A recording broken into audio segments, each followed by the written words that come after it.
Assalamualaikum warahmatullahi wabarakatuh. Kami dari kelompok 4 akan mempresentasikan hasil diskusi dari kelompok kami yang berjudul Desain Penelitian dan Proposal Penelitian. Sebelumnya, perkenalkan dulu anggota kelompok kami. Yang pertama ada Orlando Wijayanto, NPM 19.01.01.0014, Sylvia Ratna Dewi, NPM 19.01.01.0016, selanjutnya ada Ayubja, NPM 19.01.01.0018. Yang terakhir ada Aju Nur Cahya, NPM 21.01.01.0108. Yang pertama ada pengertian desain penelitian. Desain penelitian merupakan rangkaian prosedur dan metode yang dipakai untuk menganalisis dan menghimpun data untuk menentukan variabel yang akan menjadi topik penelitian. Selain pengertian tersebut, bisa didefinisikan sebagai strategi yang dilaksanakan peneliti untuk menghubungkan setiap elemen penelitian dengan sistematis sehingga dapat menganalisis dan menentukan fokus penelitian menjadi lebih efektif dan efisien. Adapun tujuan penelitiannya dibagi menjadi dua. Yang pertama, tujuan penelitian secara umum dan penelitian secara khusus. Untuk tujuan penelitian secara umumnya, yang pertama untuk memperoleh pengetahuan atau penemuan baru. Yang kedua sebagai pembuktian atau penguji tentang kebenaran dari pengetahuan yang sudah ada. Yang ketiga sebagai pengembangan pengetahuan suatu bidang keilmuan yang sudah ada. Untuk tujuan yang kedua secara khusus, yang pertama ada penelitian yang bertujuan eksploratif, menggali suatu hal atau permasalahan yang sedang diteliti. Yang kedua, bertujuan untuk pengembangan di mana peneliti ingin mengembangkan teori, pandangan ilmiah tertentu menjadi lebih luas sebagai sarana pemecahan berbagai masalah di masyarakat. Yang ketiga, untuk menguji atau memverifikasi suatu topik atau permasalahan, di mana hasilnya bisa memperkuat teori atau pandangan tertentu, dan juga bisa menolak hasil teori atau pandangan itu. Yang keempat, penggunaan tujuan penelitian bisa sebagai sarana untuk mencari dan menemukan pengetahuan yang dapat dimanfaatkan langsung di dalam kehidupan. Adapun variabel dan hubungan antar variabel. Jenis-jenis hubungan antar variabel menurut Narbuko dan Ahmadi 2015 sebagai berikut. Yang pertama ada hubungan sistematis. Hubungan simetris merupakan hubungan variabel tidak dipengaruhi atau disebabkan oleh variabel yang lain. Ada 4 kategori, yaitu yang pertama, kedua variabel merupakan indikator dari konsep yang sama. Yang kedua, kedua variabel merupakan akibat dari suatu faktor yang sama. Yang ketiga, kedua variabel saling berkaitan secara fungsional. Yang keempat, hubungan yang kebetulan semata-mata. Hubungan timbal balik. Hubungan timbal balik adalah hubungan di mana suatu variabel dapat menjadi sebab dan akibat dari variabel lainnya. Perlu diingat bahwa hubungan timbal balik di sini bukanlah hubungan di mana tidak dapat ditentukan variabel yang menjadi sebab dan variabel yang menjadi akibat. Tetapi yang dimaksud di sini ialah apabila pada suatu waktu variabel X mempengaruhi variabel Y, sedang pada waktu yang lain variabel Y mempengaruhi variabel X.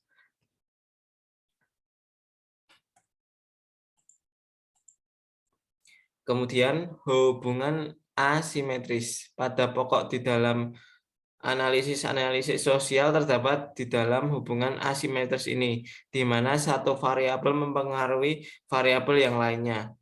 Dalam hubungan asimetris ini ada beberapa ketentuan hubungan sebagai berikut. Yang pertama adalah hubungan antara stimulus dan respon. Yang kedua adalah hubungan antara disposisi dan respon. Yang ketiga adalah hubungan antara diri individu dan disposisi atau tingkah laku. Yang keempat adalah hubungan antara prekondisi yang perlu dengan akibat tertentu.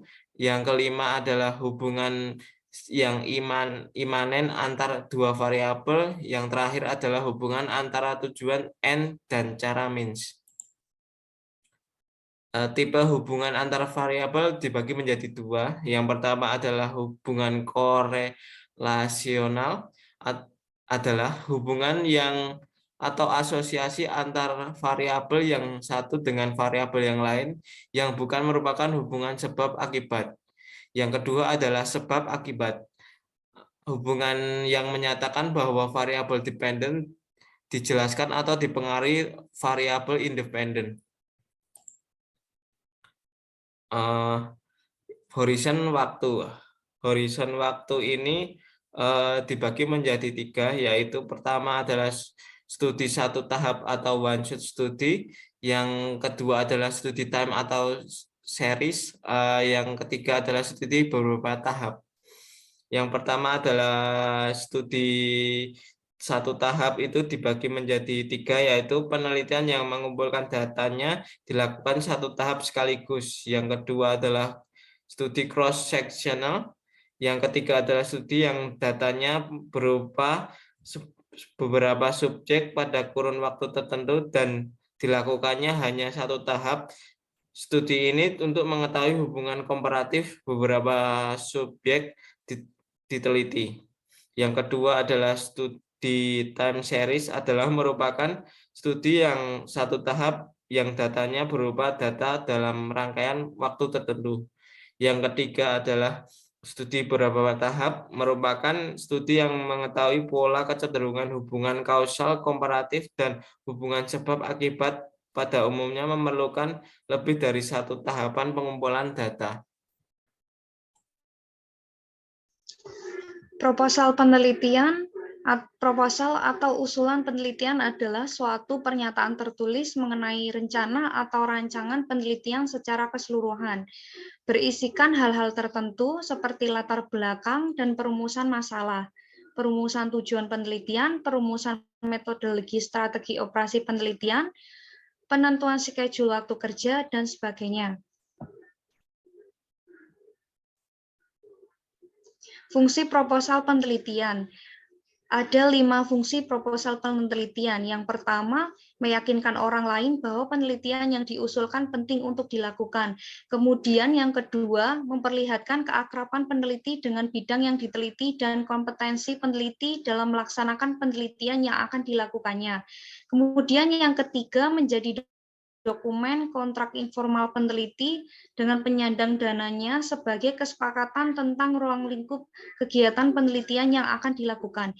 Yang keempat, menjamin semua aspek penelitian telah dipertimbangkan secara matang, serta yang kelima, menjadi kerangka acuan bagi peneliti dalam melaksanakan proyek penelitiannya, sehingga penelitiannya dapat dikendalikan agar berjalan sesuai dengan rencana yang ditetapkan. Kemudian ada karakteristik proposal penelitian.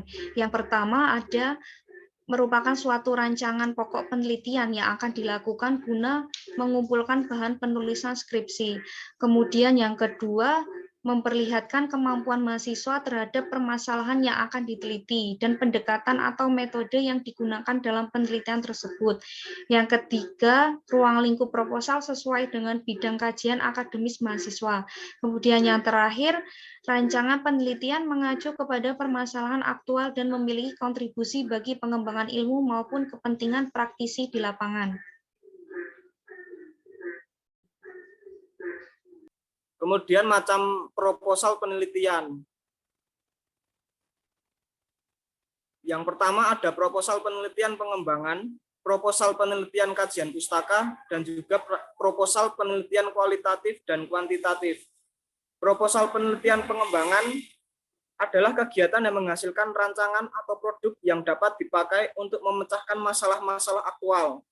Dalam hal ini, kegiatan pengembangan ditekankan pada pemanfaatan teori-teori, konsep-konsep, prinsip-prinsip, atau temuan penelitian untuk memecahkan masalah.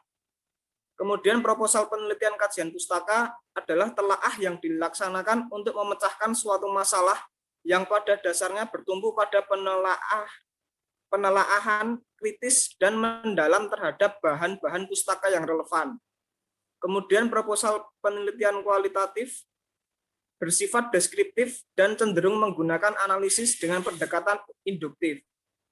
Proposal penelitian kualitatif adalah suatu kerangka teori, gagasan para ahli, ataupun pemahaman peneliti berdasarkan pengalamannya, kemudian dikembangkan menjadi permasalahan-permasalahan beserta pemecahan-pemecahannya yang diajukan untuk memperoleh pembenaran dalam bentuk dukungan data empiris di lapangan.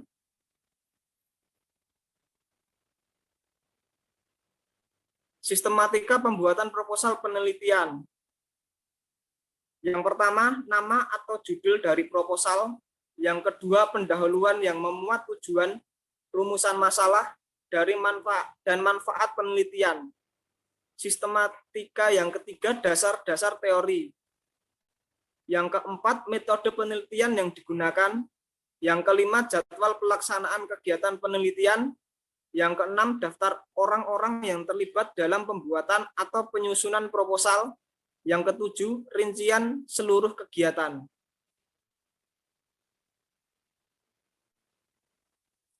Kemudian langkah menyusun proposal penelitian. Yang pertama, ada halaman judul. Sebagai halaman pertama yang akan dibaca, halaman judul dalam membuat proposal penelitian dan skripsi berada sebagai acuan dari keseluruhan isi proposal. Langkah yang kedua, latar belakang. Yang ketiga, rumusan masalah dapat diambil dari permasalahan atau tema yang akan diteliti. Mahasiswa harus mampu membuat proposal penelitian dan skripsi dengan pertimbangan tahap-tahap rumusan masalah karena adanya satu variabel dan variabel lainnya yang berhubungan. Langkah yang keempat adalah tujuan penelitian. Setiap penelitian mempunyai tujuan tersendiri yang harus dibuat secara rasional dan persuasif agar apa yang menjadi tujuan bisa menarik khususnya untuk pembaca. Manfaat penelitian, proposal penelitian ini bermakna penelitian dapat bermanfaat bagi peneliti dan pembaca sebagai pengetahuan yang baru, serta dapat mempraktekannya dalam keseharian. Langkah yang selanjutnya, landasan teori. Pada bagian landasan teori ini berisi tentang landasan yang digunakan sebagai rujukan dalam membuat proposal penelitian dan skripsi. Kemudian untuk metode penelitian, memilih metode penelitian yang sesuai merupakan suatu cara yang ditempuh untuk mempermudah dalam melakukan sebuah penelitian.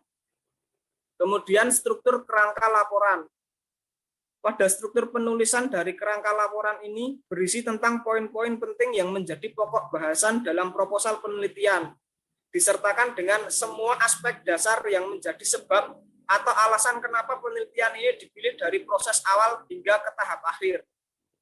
Dan langkah yang terakhir adalah daftar pustaka. Halaman daftar pustaka dalam membuat proposal penelitian dan skripsi tentunya sama saja dengan daftar pustaka pada makalah pada umumnya. Semua sumber data yang menjadi rujukan dicantumkan dalam daftar pustaka sebagai penguat pada sidang akhir.